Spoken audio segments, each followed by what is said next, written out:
On the other hand, if SIG is higher than 0.05, we need to consider the assume equal variances row. Furthermore, we have to consider the SIG and SIG values to assess whether there are significant differences. If those values are less than or equal to 0.05, the average values are considered significantly different. As we can observe, in terms of averages, the differences between the two subsamples are subtle.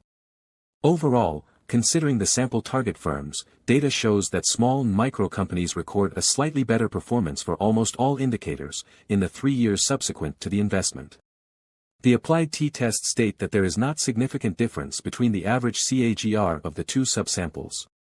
The next table shows a similar analysis conducted considering buyouts and growth capital investments as subsamples. Also, data reported in Table 8 do not identify a significant difference between the indicators calculated on buyout and growth capital investments, although slightly better average results are recorded by buyout operations.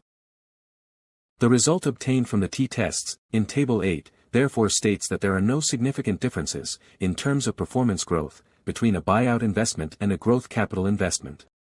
This result reflects the operating mechanism of most private equity funds. That is, regardless of the type of operation carried out, the quantitative and qualitative contribution within the target company does not change significantly between one type of operation and another. The trend observed in Table 8 also finds some correspondence in Table 9, where investments involving majority acquisitions are differentiated from minority acquisitions. Again, despite the subtle difference in favor of majority investments, the t-tests do not report the means as significantly different from each other.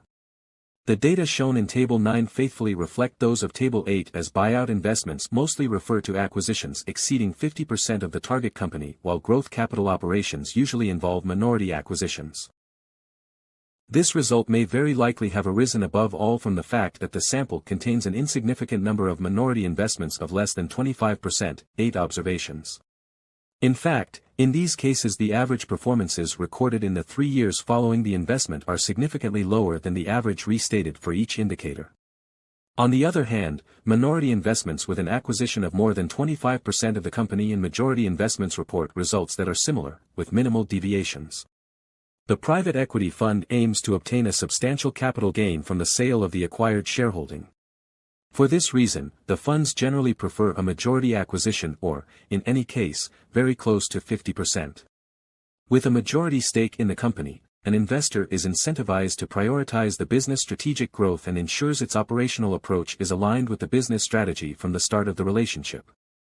When a firm is more focused on a company's long-term success, intellectual capital provides exposure to outside expertise and best practices.